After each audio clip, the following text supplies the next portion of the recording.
Welcome to the 19th podcast. We do this because we love it. We do it because we can. Sometimes we can't. We want to let you know last week we hate for letting you down. I don't want to mention any names, Wolf, but fuck, dude. You really let us down, you know? So this one will be called the Mulligan. Let me just jump in on the intro of the shit show of 19th Green from last week. I leave for 2 hours, pretty much. Talk to Brandon and Brad. Well, Brad didn't know. Brad literally knew I wasn't going to be there until about 3 minutes before. No, the countdown has already started. I was like, he's like, where's Adam at? And I was like, bro, he's out, man. He's likely out for 1 week. Low hamstring. Yeah. Back tightness, out a week. Out. Yeah. He broke his driver over his leg. Splintered it. No, it is good to be back. So I was sitting there and I was like getting out of the shower, getting ready to go see the new grandbaby. And I look at my phone and I'm like, Brad's talking. Brandon's nowhere to be found. And if I'm not talking, that's never a good sign because I never shut the fuck up. So that's a good indication that, True. Something is wrong. As I interrupt you, continue. So I had to jump in. I jump in on the iPhone and the AirPods. Brandon had no clue I was on there. And then Brad and I were like, yeah, fuck it. This is all getting deleted. It was a shit show. But we're back this week. I blacked out. Everybody's back. Yeah. Everybody's back. Everybody's good. Brandon figured out his headphones. Yeah. If you guys are wondering, yes, I was fined. I think it's the standard, $150,000. Yeah, league minimum. League minimum. Yeah. $150,000 fine. We are back. Some may say better than other. Better than ever. Jesus Christ. That's we're back on it, guys. And what other way to start a show than to talk about Bryson DeChambeau, dude? Because, why would we not do that, right? And look, he must have been listening to the show. He must have figured something out. Somebody said, hey, this podcast was calling you out. 19th Green, what up? And I saw a man today put a driver in his hand and hit a tee box and swing 80%. Of his dog shit swing of 189%, 169% to be precise, he dropped it down to 80. And he told the broadcasters that he gave himself a new rule and that he's only going to swing 80%. So, without looking, where do you guys think he finished today? Score-wise. Oh, no, score-wise? Yeah. I'm going to say -3. Close, Brad? I'll go 1. 5 under. 5 under? Attaboy DeChambeau. Fuck me, man. You hit it 310 instead of 400, straight into somebody's houses. 310 down the left side rough, fairway, keep it in play. It's a miracle, man. Yeah. So, Brett, is that serious? Is that a real stat? Yeah. Get the fuck out of here. Is that really? What do you put up? I didn't see it yet. Oh, okay. Bryson's swing speed, and this is not a joke, people, as they say in the biz, no cap. 198 miles an hour. To give you an idea of probably average tour swing, I'd say is 115 to 119. Is that correct? Very close. What is it? 110. Okay, so yeah, that's 198. That's so crazy. he's swinging double the speed. Anyways, we're gonna leave it at that, guys. That's all the time we got for Bryson today. That's all the time I got. I got to go golf and I'm out. I'll see you guys.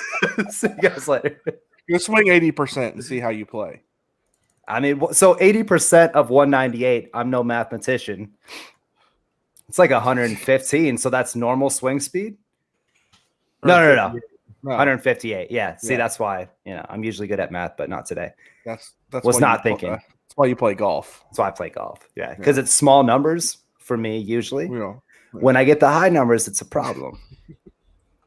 Both mentally and physically. Right? It becomes a nuisance, if you will. Can I just say real quick, too? I only have one beer. Dude, weird. Myself as well. So if I look like I'm doing this, or it's because I have one beer and I'm going to try to make it last throughout our hour-long episode. Right. So I think I'm about halfway done with mine. So I got we might run into some problems. Okay. Mm-hmm. I ran out after last week. Did you? Oh yeah, I finished all of them. I was like, enough. Yeah. Brad got to go to the USA Mexico football game, if you will. I say soccer, but football.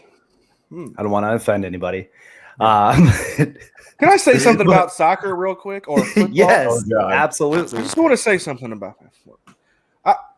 I can't watch it unless it's like the World Cup or the Olympics. Like I can't watch a Seattle Sounders game, or whatever the fuck they're called. Brad, I'll remove you if you ever look at me like that again. You fucking what, mate? So, not that I don't like the sport, I just can't get into it. Like it's like my wife trying to watch golf on TV. Right. You know what I mean? It's just I like the sport. But I found out today that these like Premier League guys, they make stupid money. Oh yeah. I'm talking stupid money.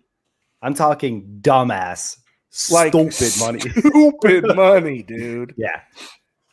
Like so do golfers, the lowest paid player in the Premier League this year made $3 million. Tough year for that guy. Yeah, I mean, damn, $3 million, and he didn't even play. He's picked splinters. Yeah. There you go. Brad said Messi made 126 million last year. Oh, that's it? Yeah. Look up Ronaldo. Rough life. Messi's gonna sign a just stupid ass contract too. Dude. I don't know where he'll go. Brad probably knows better than we do. I'm pretty sure Ronaldo's the first athlete to ever make $1 billion from salary alone. Double check me on that. It's close. His career earnings are $765 million. Yes, sir. That's just in. Please that's just take in that, Patrick. Yeah, take that, Patrick Mahomes, shithead. Yeah, I like Patrick Mahomes. Full disclosure, that's out of character for me. I'm sorry. He's actually Brandon's actually a closet Aaron Rodgers fan, dude. Oh, for sure. If my son or daughter, they can do whatever they want. I'm not against anything. You can like women, men, both.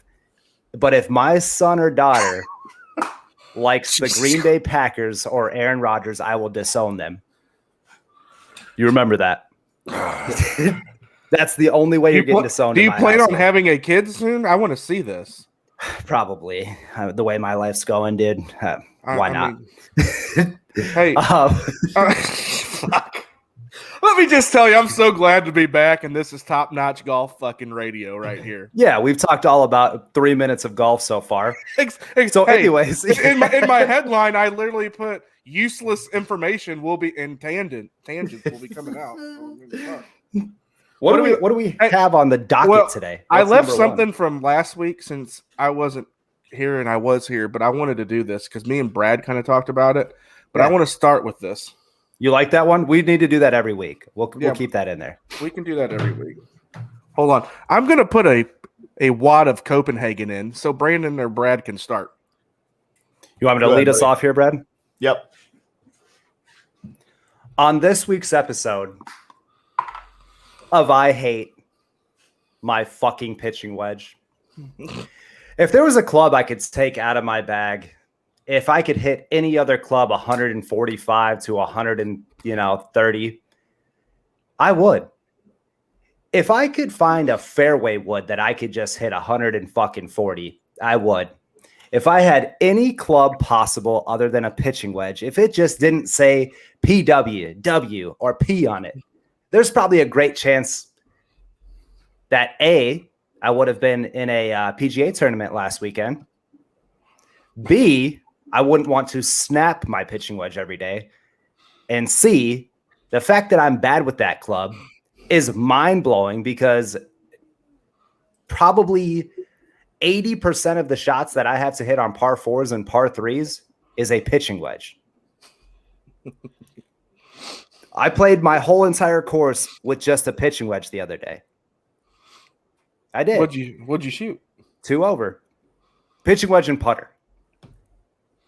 But take this out of the game. If you hit a pitching wedge on a par four, a short par four, you hit another one. It's not going out of play. You're not going for a green. Like, I'm not going to lose a ball on a pitching wedge. I'm not going to put myself in trouble with a pitching wedge. I'm just not going to put it close lately.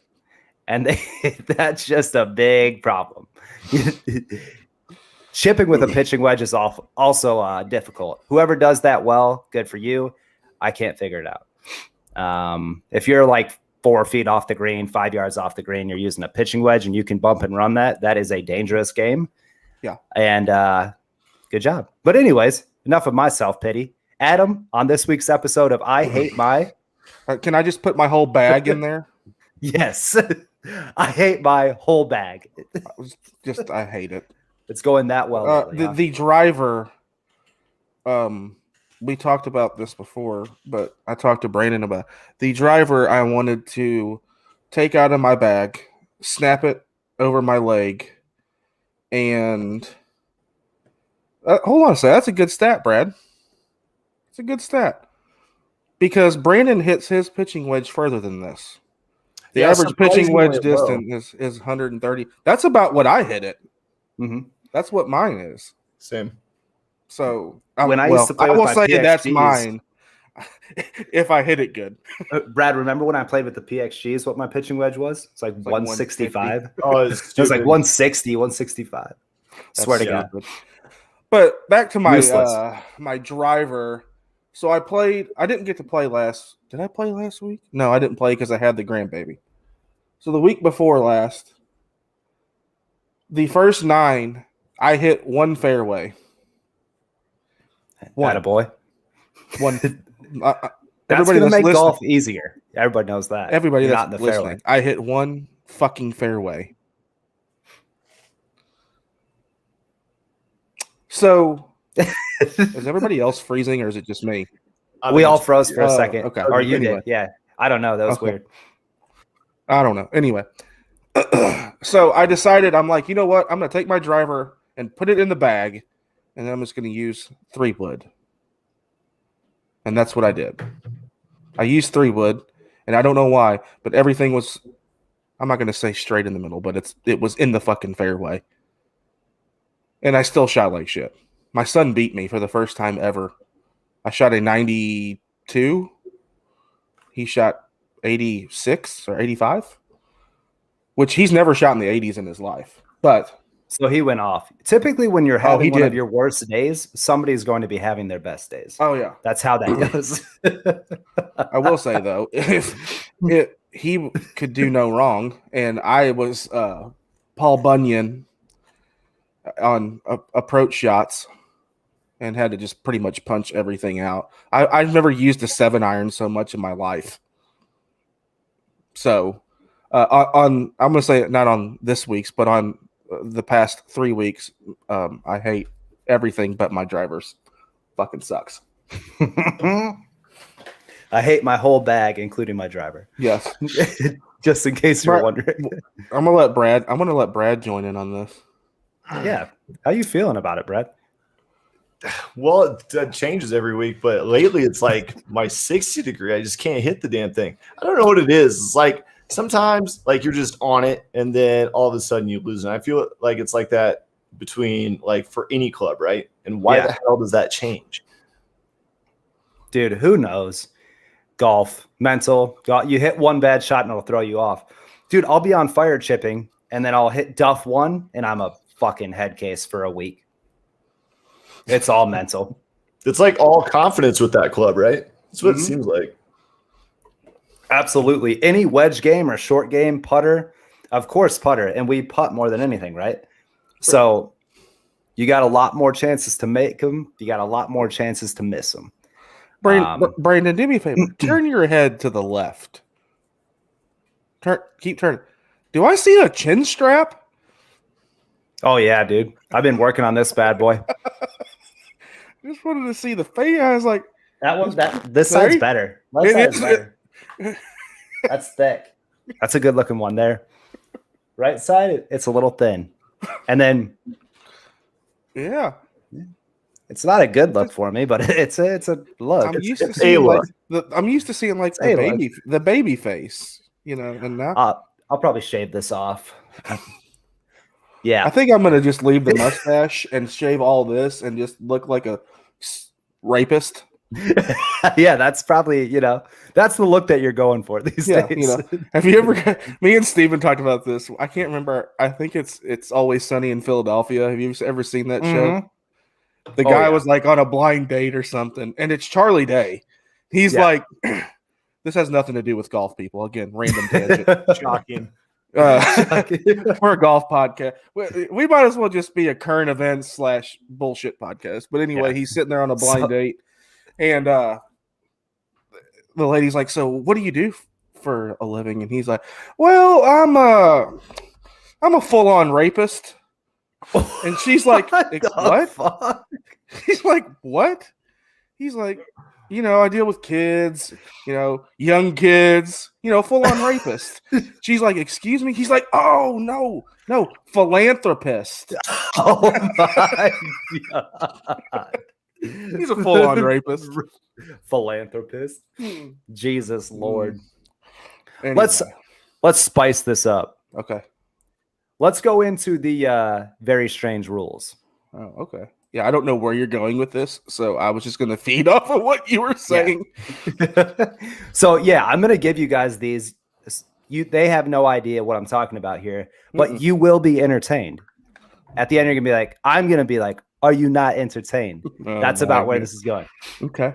So if at first you were confused as to how the USGA could possibly come up with 600 pages of rules, you will soon find out.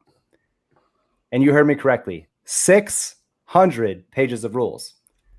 So you start thinking, you're like, golf is golf, right? It's a pretty simple game.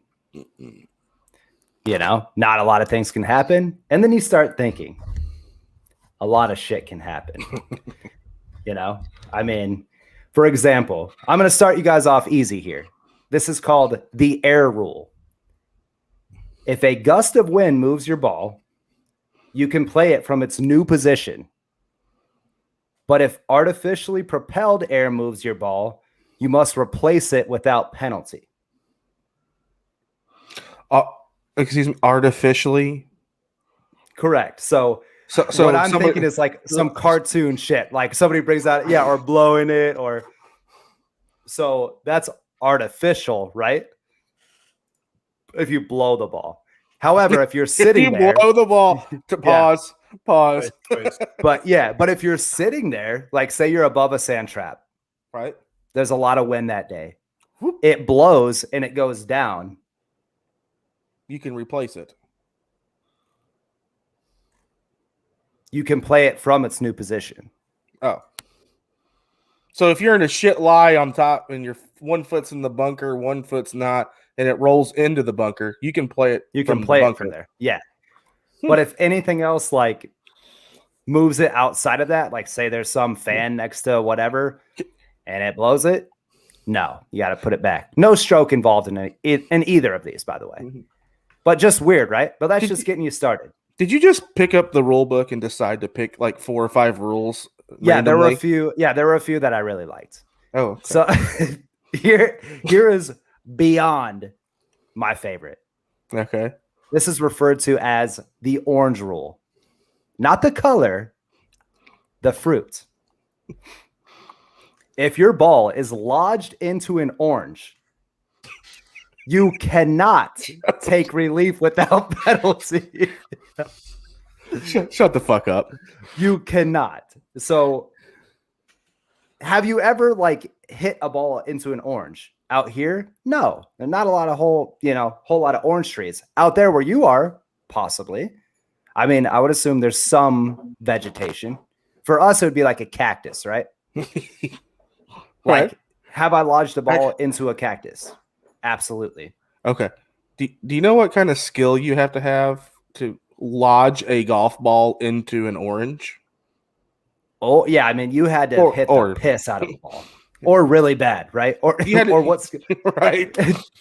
So what happened? Like, if you don't want to take the penalty, you just fucking hit an orange.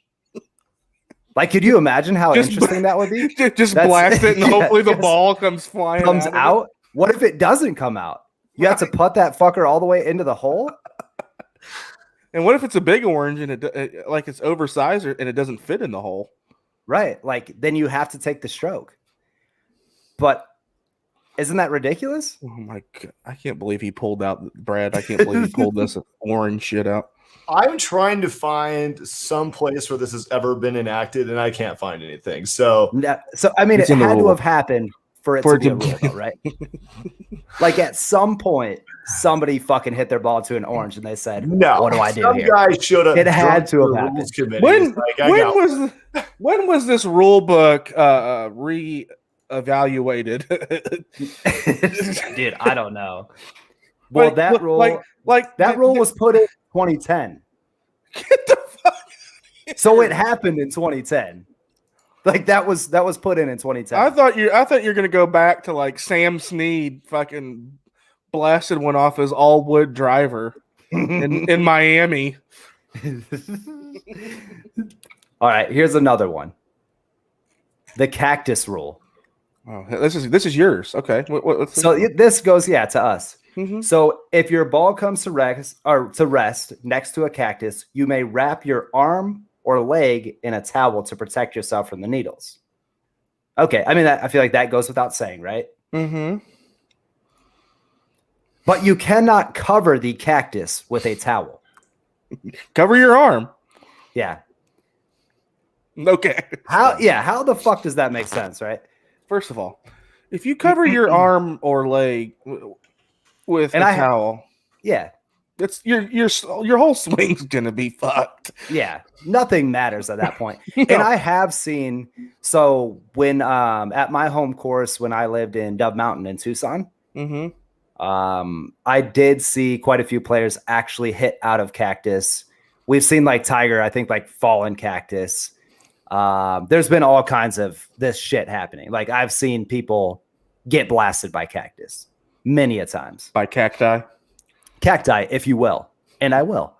So there's that one. Have you seen any cactus shit yet, Brad? There has to be cactus stuff. I've seen it firsthand. But like, I'm sure if you put in YouTube video like golf cactus, there's got to be shit. Yeah, I'm trying to find anything that's been happening on PGA, because if it didn't happen on tour, then why the hell would it ever get added? I guess that happened in 2010. That was also added in 2010. So either they were just smoking a ton, same guy.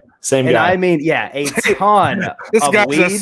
This guy is a stud. Yeah. He's hitting oranges. He's hitting it out of cacti. Yeah. Ricky Williams and Bob Marley joined the USGA to start this rule book up. Yeah. Because they were just high out of their minds. You cannot smoke it out of you cannot smoke your joints out of rolling papers. They have to be in blunts when you're on the course. So here's a good one for you, because I can give you an example of this one. Okay. You guys remember, because of course I have to talk about DeChambeau again. Do you guys remember when he had ants on his ball and he said can I take a drop? Yeah. The more I think about it, because that has happened to me now, like, I would have liked to drop as well, because I fucking hit an anthill and shit went everywhere all over me. And I was picking ants off of me for a week. But so if your ball is in a hazard, so say it's just inside the red line, like not in water, but in hazard play. Anywhere in a hazard. So that could be like a creek, whatever the fuck, a hazard. If there's an insect on your ball, you cannot wave your hand at the ball or try to shoo the insect off the ball, because it's in a hazard. Oh, okay. I was gonna say it. seen that happen, but maybe it wasn't in a hazard. It was in the fairway or something. If it's not in a hazard, you can do whatever to get them to move. Okay. But if then the insect becomes part of the hazard, right? And you can't ground your club in a hazard either. So like that's pretty ridiculous. Okay. Shout out to Patrick Reed. Patrick Reed has definitely done that. The water bottle rule. Oh, fuck. Okay. And I would never even think of this, but I'm going to definitely start just doing this shit now. You cannot place a water bottle on a green and use it as a level to determine how a putt will break. Pretty plain and simple, but I never would have even thought of that. How often have you carried your water bottle onto the green? The last time I did it was February 33rd. Was going to be the last time I did that. So I don't even carry my beer. No, me either. Just put it in the cart. No, tee box. That's different. What else I got for you guys? Here, so outside of the orange rule, I'll give you guys this one and then we'll move on. The clubhouse rule. Stay with me here. Okay. If a shot ends up in the clubhouse and the clubhouse is not OB, you can open a door, window, and play the next shot without penalty. So if there is no OB stakes and you hit your ball into a clubhouse or on the patio, you can play that ball. It is not OB. Is there not default out of bounds rules? Yeah, to me, the clubhouse should be at OB, dude. There's a certain everything should be staked. Right. Interesting. But if you find your ball and it's not staked, what if it breaks a window, goes into the pro shop? There's no stakes. You open the window to the pro shop and you can punch that bitch back out. That's what you're telling me? Absolutely. This brings up big Caddyshack vibes. It does. They should have had that, right? But how fucking cool would that be to just even if there's a lot of clubhouses that are right off the 18th green, you know what I mean? Yeah. That'd be super cool to just have a one-shot challenge out of it. Brad found a stat. The ant rule came into effect last year during the same event, the St. Jude's. Really? That was the Bryson. Yeah.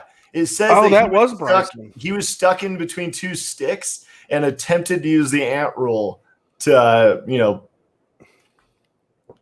fiddle with his ball. He's such a litto bitch. Nice try, Bryson. Yeah, he probably fiddles with balls a lot.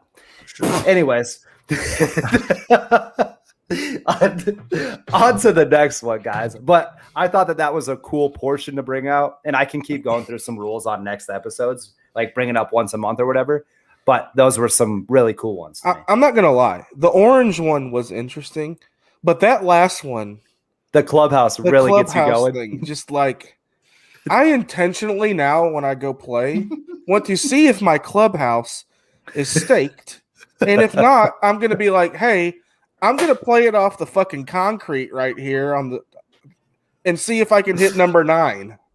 I legit want to hit a ball out of my clubhouse now onto the 10th hole. It is possible. What is Brad open? He's Brad thinking about it. Oh, I thought he was. Dude, I thought the sumbitch was frozen. He was so still. Open the doors, grab a 4-iron, and fucking blast one. Yes. Put a nice hook on it or a draw and just blast one out of the clubhouse doors. And did you say 600 pages? Yep. Legitimately, it's 600 pages. Yeah. So it's the Bible. The Bible, if you will. The Gibble, the Bible, yeah, the Gibble, the Gobble. Exactly. The Gobble. The Gobble, yeah. Okay. Very interesting segment that Brandon came up with. That's a good one. I like it. Thank you. I did like I do what I can for the people, I know people need this shit to talk about on the golf course. Because whoever's listening to this is going to tell one of their buddies. And then when that buddy asks where the hell you heard that, you better say the 19th grade podcast. Do we have listeners? I hope so, man. Oh. I see a few.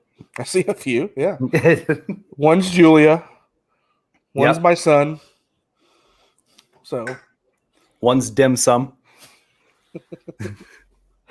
you want to talk St. Jude? What do you want to talk? Yeah. Let's do St. Jude. Well, not physically, but let's talk about it. So Brandon texted me today. It was early. I actually didn't have to ask Brandon for our show outline for the day. Like, he actually sent it to me, and it was early. Look, Julia. Yep. Hi, Julia. I know you're in the other room next to Brandon. She knows how I am. I'm a procrastinator, if you will.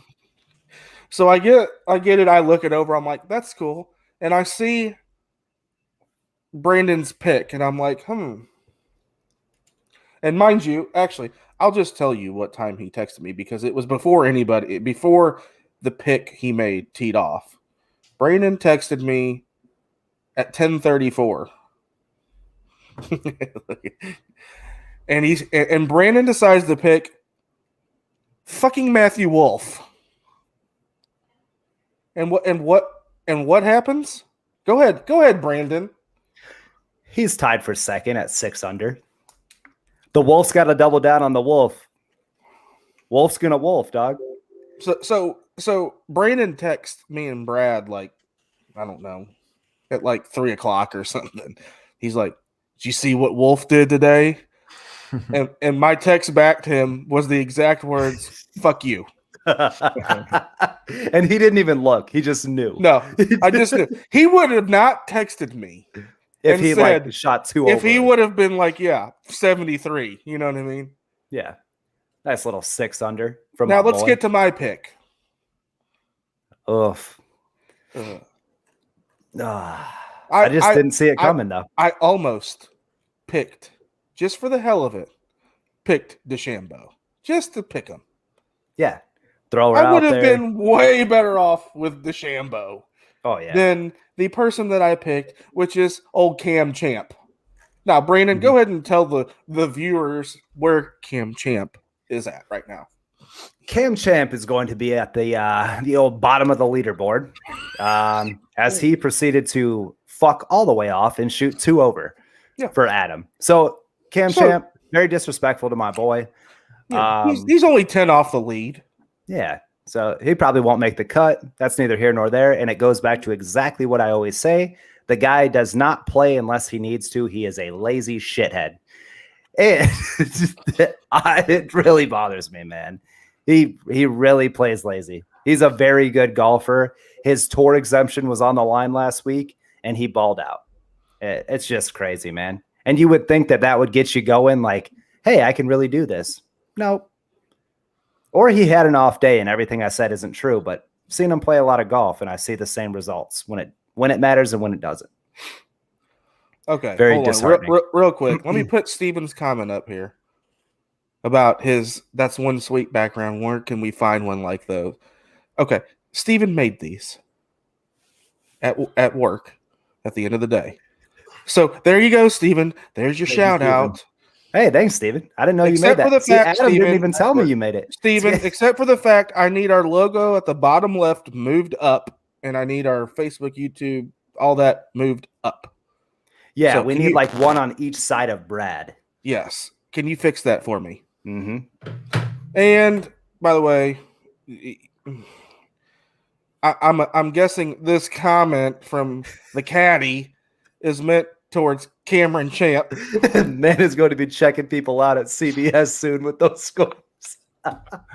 Dude, I used to say that about Trubisky all the time. By the way. Still could be true, by the way. Still could be true. He is on the Bills, though. So I'm just going to tell you, if I ever bet money on golf, which I very rarely do, because I'll tell you why. Whoever has watched this podcast for the last, how long we've been doing this shit? 2-3 months? Yeah. I don't think I've ever gotten a player in the top 10. Ever. 0 times. Wow. That is actually... No, I take that back. I think I picked Spieth once, No. You picked Bubba Watson. somebody and they shit the bed. Was it what? Oh, it was Bubba Watson at the Rocket Mortgage. That some bitch Yeah. was leading 3 days, and then he shot fucking 8 over on the back 9. Attaboy. Yep. You know, Oh, I can't Jesus. get anything. So, words of advice: if you ever see me post on Twitter or whatever, I'm going with ex golfer. Do the exact opposite. Do what you need to do when Brad picks Morikawa not to win, not to win. Yeah, Then pick you the pick- odds to not win. Right. Yeah. And I do want to say this because, Brad, do you want to make a pick or did you look at the scores already? Yes. So it's going to be, it'd be too biased. No, Or do you wanna I'm make a gonna pick? I'm going to go with Daniel Berger. Okay. Where's All right. he at? Fucking 5 under. 4, 3. Tied for 9th, but he was second place last year. Okay.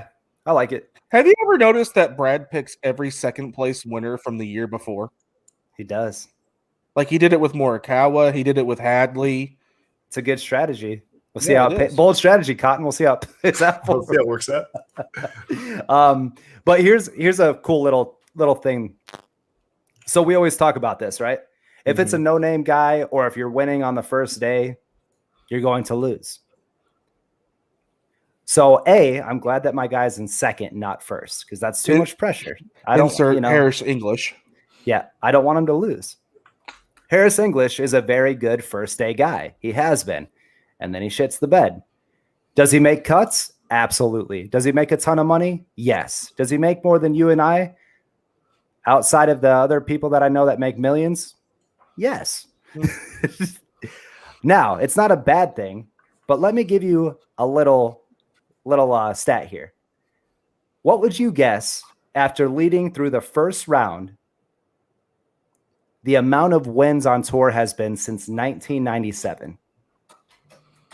Wait, hold on. Repeat that as my can lights came on.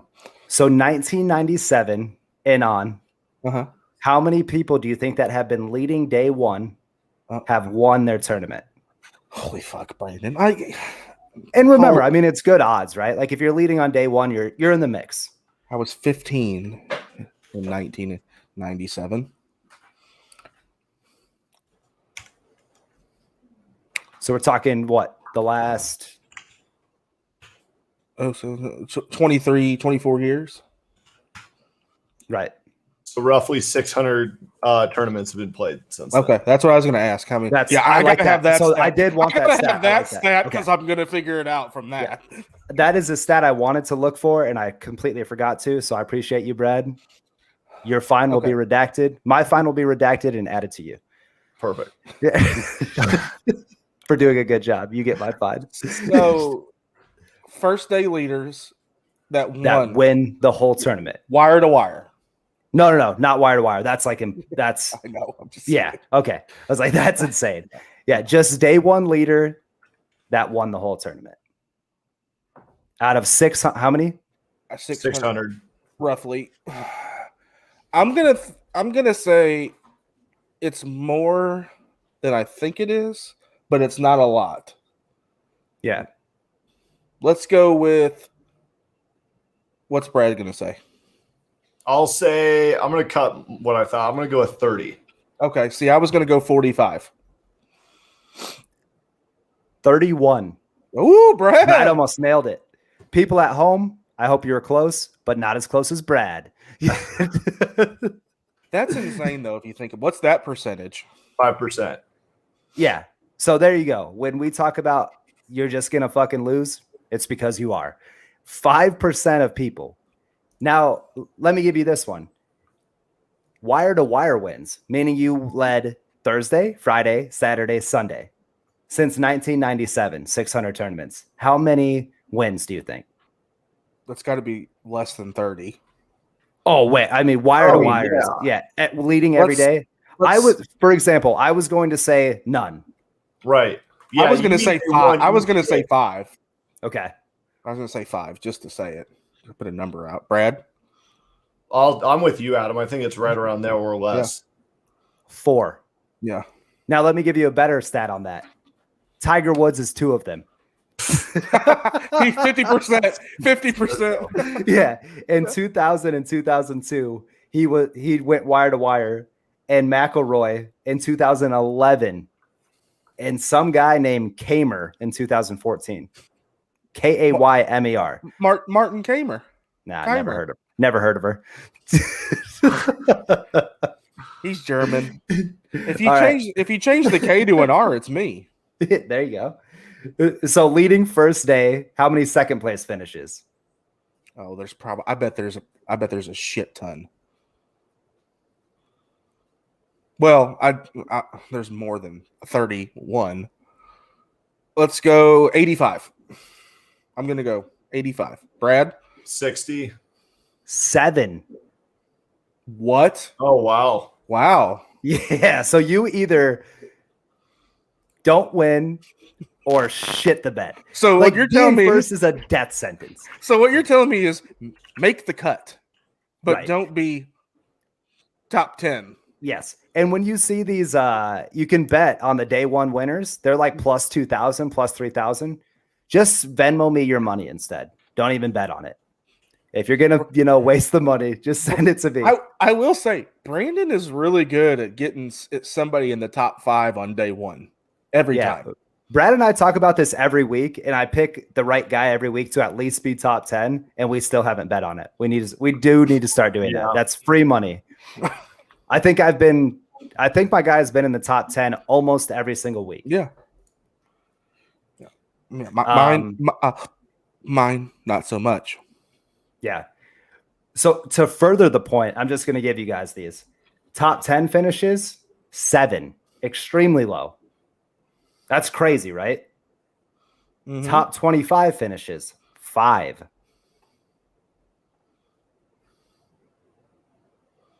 Top 40 finishes, 5. So are you still talking about the person in second place? No, person in first. Oh, okay, gotcha. Like and then outside top 40 is 2. So the sweet spot is like 30. Okay, so you're telling me right now with Tiger Woods' 88 wins or however many tour wins he had, it's somewhere in the 80s, I think, maybe more. I don't know. Yeah, that son of a bitch only led on day one and won, right? Twice? Is that what you're telling me? No, led on day 1, 2, 3, and 4. Oh, okay. Wire to wire means every single day. Well, I knew that. But what was the first stat? Where it was... Oh, yeah, 5. Yeah. Yeah, and Tiger Woods is also accounted for 2 of those. Yes. So him leading after day 1 has only worked for him twice from all of those fucking wins. So out of his 80-something wins, it's always been, in essence, come from behind. Right. That's staggering to me. But both of those were in 2002, you said, right, Brandon? 2000 and 2002, wasn't it? Yep. Both. Mm-hmm. So both of the ones that he was leading the first day, he won wire to wire. It's crazy. And then, so this is pretty cool. The average prize money, though, not including Tiger because it would be inflated like crazy. Right. If you're winning day 1, your average prize money on tour is $366,000. So it still pays to be in first through the first day. You're just not going to win. That's actually not that much. I thought it would be more than that. But, I mean, it's a lot of money. But you think you're not finishing first or second. Mm-hmm. You're usually in the 30s. Is the money says that the guy leading on the first day is going to be in the 30s. So we'll watch for that. When did Brandon become Brad with this statistical driven show? It was just all shit that I looked up last night and today. It was, Okay. I was like, if we're going to talk about these things, I might as well be on my game today. Let me tell you, this half a beer is tasting real good. I'm down mine is empty. I got like a quarter. I've been just babying this bastard. Mine's down to spit. So I apologize, people. Hey, why don't we do this real quick because we haven't done it. Shout out to everybody watching, listening. This is what I really want everybody to do. If you're watching live right now, which I see some people are, go over to our YouTube channel and hit subscribe, hit a like, send some comments in. We thank you. We can't do that without you, as Brandon throws a random comment up in the middle of my please subscribe moment. I'm trying to check on you, make sure that you can handle it, Yeah. Oh, I can handle it. Distraction And then also tactic. shout out to One Call Technology. Damn it, I don't know the 800 number still, and I bought that number 5 years ago. But shout out to One Call for sponsoring us and the entire Lounge Room Network. We're a telecommunications company. Big thing is we always talk about if you want to save money on internet or phone services, call us and talk to Steven because he'll be able to help you out. And it doesn't matter where you're at. Anywhere in the U.S., Steven can help you. So go to the website, onecalltech.com. Call us. I'm going to give our local number, even though I'm not supposed to do this, but it's 615-656-1343. So we like to thank everybody for tuning in every week and watching and listening via Apple or wherever you get your podcast from. So, all right. We appreciate you guys. Here you go. Pre-shot routine. Mm-hmm. So this is something really interesting. This should go for everybody, right? Everybody should have a pre-shot routine. Mm-hmm. If you're asking me what that is, you're not a big golfer. If you played basketball, if you go to shoot a free throw, you should also have a pre-shot routine.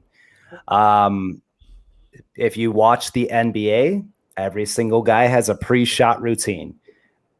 Some are longer than others, Giannis, but everybody's going to have one. It's the same thing with golf. If you watch all these pros, they're all going to walk back, do a certain thing. For myself, it's a little club twirl. I do it right before I walk up to the ball, right hand out first, pick my line and hit. Now, if you start hitting just all terrible shots, change up your pre-shot routine. It's a mental thing. Give yourself something else to do. Reset, restart, until you find one that really works for you and just start doing that. But make sure no matter what the shot is, unless it's a putt, you could have a different pre-shot routine for a putt. But your wedges, your irons, your driver, you should have a pre-shot routine that you stick to and you pick a line and pick a spot that you want to hit the ball. It helps insane amounts to just have a set in stone thing. And you might start doing it and then you just go and top the ball and you're like, well, fuck Wolf. But I promise in the long run, this is a good thing for you. You should have a pre-shot routine. I have had the same pre-shot routine since I started playing golf competitively, not when I first started, but yeah, I would say since I was probably 15, somewhere in there. So a good 25 years. Yep. And it's literally, thing. It is. I stand behind the ball. I look at it, look where I want to go, approach the ball. My right foot is up first, right hand. Actually, I take that back. I walk up to the ball. I take 2 practice swings. Right foot's a little ahead of my left, right hand grip, left foot, 2 looks, done. Yeah. And the putting's the same thing for me. I approach the ball. I take 2 little practice putts, address the ball, 2 looks at the hole, go. Yeah. And it's always 2 looks for me. Yeah, give it something that is consistent. And Brad brings up a good point here. Pace of play rule indicates a 40-second limit per shot. I know oodles and oodles of person that way over exceeds that, and it drives me fucking nuts. Please, people, be considerate of the people that you're playing with and hurry the fuck up when you hit your golf shot. 15 to 20 seconds, 10, let's not get crazy here. Is 40 seconds meaning that's how long that they're addressed to the ball, or total? Like by the time you walk up to your shot, do your routine, what is the 40? I would say once somebody hits the ball and it's your turn to go, you got about 40 seconds is good pace of play. Okay. Which seems like even a while, right? But, well, not really if you're talking to your caddy and shit like that. So you want to be doing that while other people are. Right. So that's the advantage of being in front. When it's my shot, it's probably 15 seconds for me. By the time I approach it, I take a couple of practice swings, I approach the ball, and I'm done. Yeah. And I don't sit there. What kills me with people sometimes, and I'm going to harp on my father-in-law because I know he's not watching right now. He might listen to this later and want to fight, which is okay. You let us know who wins. Yeah. He his approach to the ball is short, but he holds his club down so long before he swings. It drives me insane because one, I would start thinking too much. Yep. Like, I'm sure he does too if he does that. Yeah. Which he's actually a really good golfer, but I guarantee you it's a good 5 to 7 seconds that it's just down there. That's weird. Like me, it's no more than 2. Like 1, 2, go. Like, yeah. If I take more than like 4 seconds, I'll step off the ball. I would. Yeah, me too. Yeah. Too much going on. Yeah.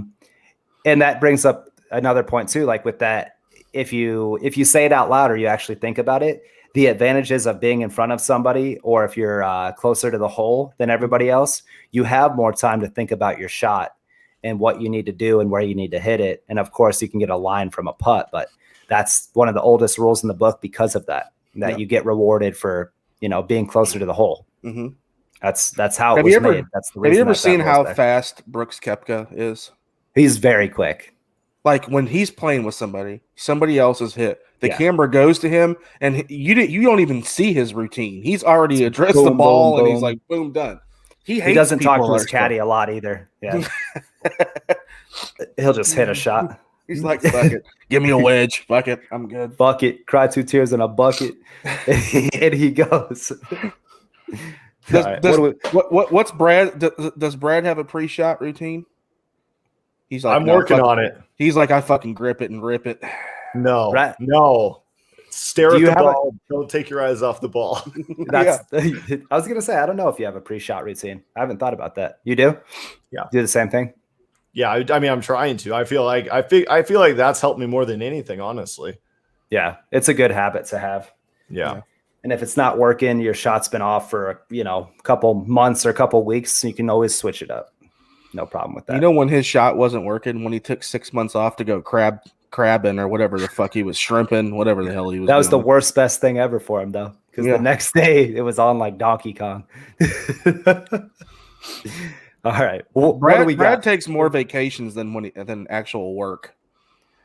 I don't know. I feel like Brandon's sponsored, so I'm sponsored by my company to play golf. Look, anytime I talk to Brandon, I'm like, "Where you at?" He's like, "Oh, I'm on a hole 6." I'm like, "Why are you answering the phone?" "Oh, I got my AirPods in." But usually I've been working now, which is just awful.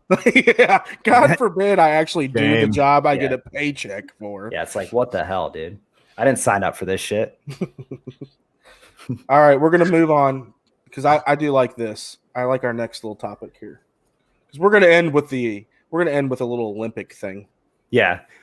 So the scrambles and who do you need for your scramble team, right? This is important. Everybody likes a good scramble. If you're not familiar with golf, kind of weird that you're listening. I also love you. But stay with me here. A scramble means everybody's going to hit the ball from the tee. You then go find your best ball. You all play from that same spot. You all hit the next shot. You then pick your best ball again. You all hit from that same shot. So on and so forth until the ball is in the hole and until the tournament's over. It is what it is. So for a scramble, you want yourself a power hitter guy.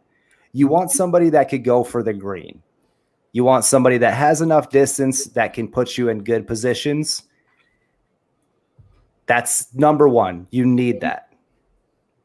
And it really, if you could have 2 of those guys, that's even better because it gives you a good shot at some eagles in a scramble. Mm-hmm.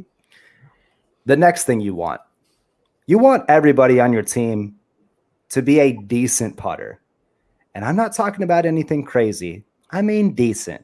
Mm-hmm. Can the guy hit the ball, roll it to the hole? Can the guy not fucking hook a putt?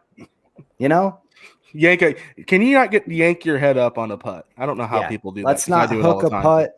Yeah, let's not hit it 7 feet right of the hole, 7 feet left. That does nobody any good with the line. Mm-hmm.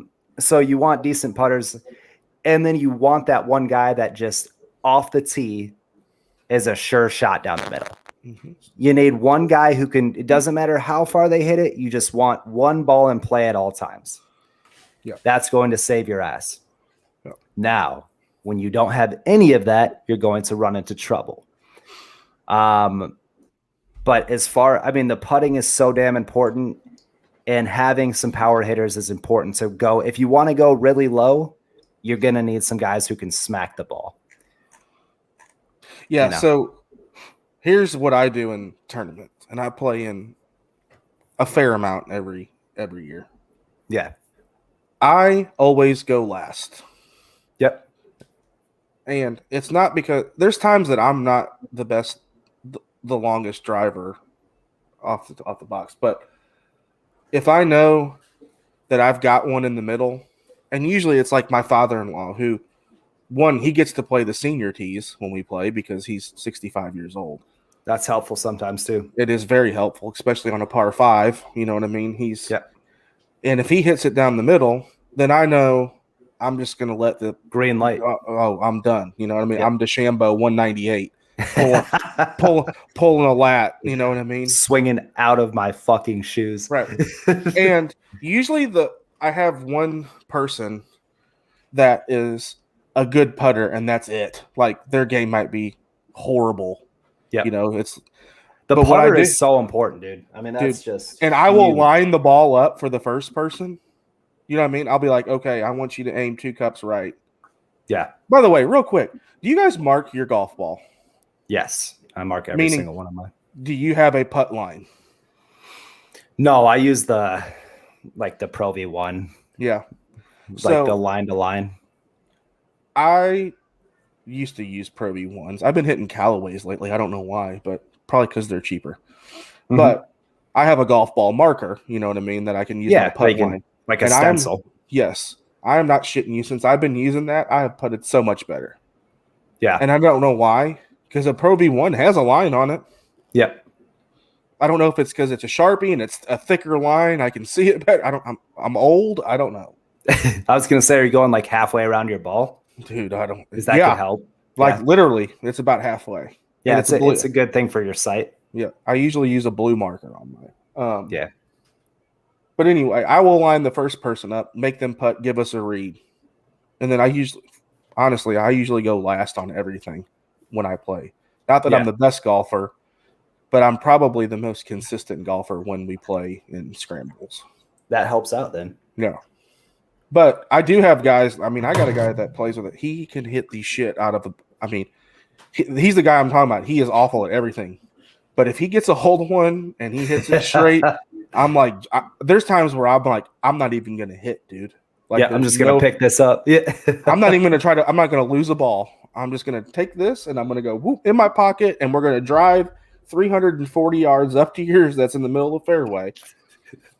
Yeah. But you are right. Putting, I think to me, like your first and your first shot and your putts are the biggest, obviously, it's biggest in any really, but in a scramble, it's huge because you want to be long off the tee, but if you're not and you're still in the fairway, you need one in play. Yep. You need one in play. Exactly. And you need decent putters, like you said, you know, for when you're on in let's say you're on in 2 on a par 5, a short par 5. Well, hell, you're putting for eagle. Yeah. So I played in a random scramble yesterday. My normal one, right? My Wednesdays. Mm-hmm. And I had 2 teammates and they're both over 65. How'd that go? Hope you're driving the ball well. Yeah, I drove the first par 4, put it on the green. We 2-putt for birdie. And when I say we, I mean I. 2-putt for birdie. And then we didn't hit a par 4 the whole rest of the day. And they play from tees up from me. And didn't even attempt to hit driver. Like, it was just miserable. So it's fun. But that's why you need a power hitter and you need somebody who can putt. Who won that scramble? Who won that scramble? Your team won that scramble? Oh, yeah, we did. That's right. Oh, so you lost $5 on the day? Sweet, dude. Hey, how much money you win when you were on my team, though?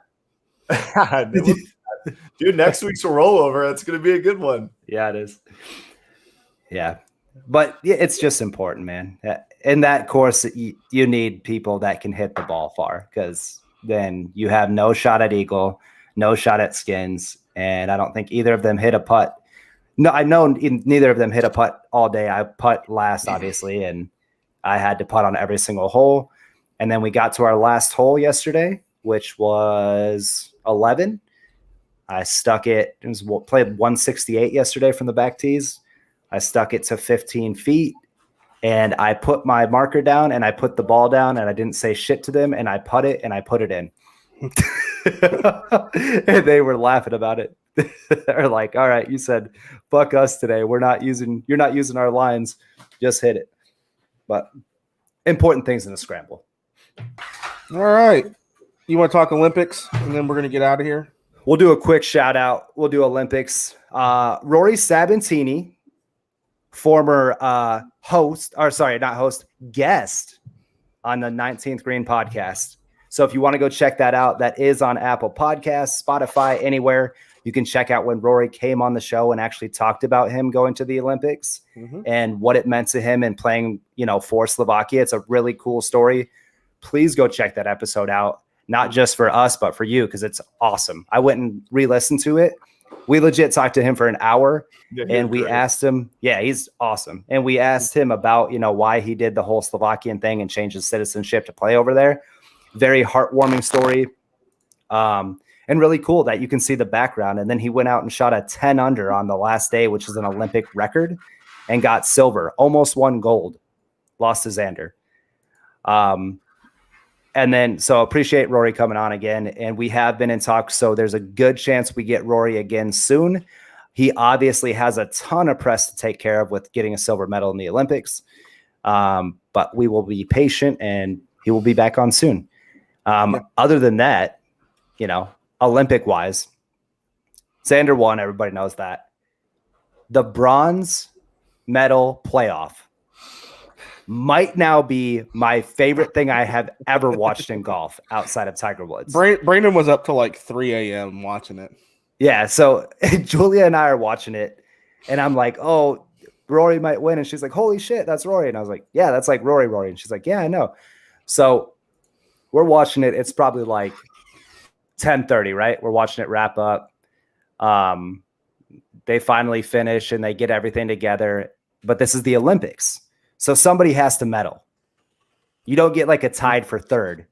Right. You get a medal. There were 7 guys tied for third. So they had a 7-man playoff. Now, the 7-man playoff was broken up 4 people and 3 people. And they started on hole 18, which is the toughest hole on the course. I want to say 18 or 16. I think it was 16. It was 16, the toughest hole, the number 18 hardest or number 1 hardest hole on the course. So it's a par 4 long. I want to say it's like 5. It's probably like 5'10", 5'20". 5'12". I think it's like 5'12". Yeah.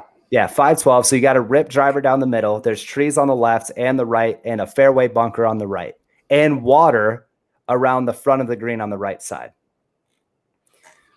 So the first hole goes, and I want to say nobody birdied. Yeah. There was like 4 misses for birdie. So all 7 guys go to the next hole. And Morikawa was in this playoff. Rory McIlroy was in this playoff. It was just super cool. And tell everybody that didn't watch how long it lasted. Yeah. So anyways, 3 hours later, or 2.5 hours later. It was like 2.5 hours. Yeah. Morikawa loses to CT Pan. Yeah. And it broke my heart for him. It also broke my heart for Rory. Rory missed like a 4-foot birdie putt to go to the next hole for the 3-man playoff. And I actually think I jinxed Rory on that. I bet my buddy $5 that he'd make the putt, and he missed it. So I said he'd birdie from where he was in the fairway. Then he missed a 4-foot putt. So anyways, Morikawa ended up losing. They were the last 2 to survive it, but just a really cool moment. That's something you guys can check out on YouTube. I'm sure it's up there, the bronze medal playoff. But yeah, guys, I think that's about all we got for the night. Brad and I are gonna go probably hit some golf balls if he's in. That's because it's It's 6 o'clock there, not 8 like it is here for me. Yeah, it'll be light for another hour or 2 hours, 2.5 hours. But it's fucking dark here. Yeah, we're gonna get out of here, guys. We appreciate you. Like, subscribe, listen, download Twitter, Facebook, YouTube, wherever. All of it. Apple Music, Spotify. We appreciate you guys. All right. We'll see you guys next week. Bye.